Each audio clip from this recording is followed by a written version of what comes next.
For præcis 1 år siden i dag forsvandt Annabelle. Den dag i dag er vi stadigvæk rystet og frustreret over at være uvidende i denne sag.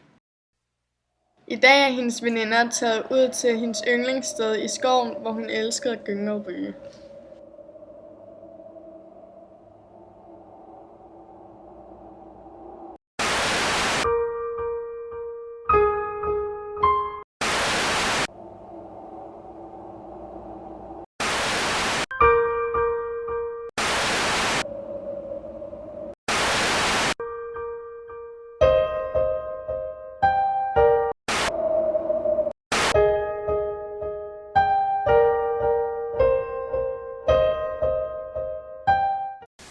Vi kan ikke fatte det. Hun er en del af os piger. En vigtig del.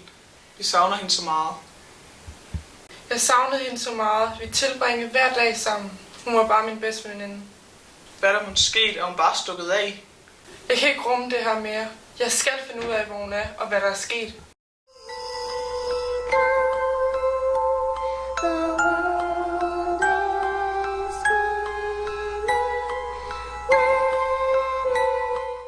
Jeg vil have min have.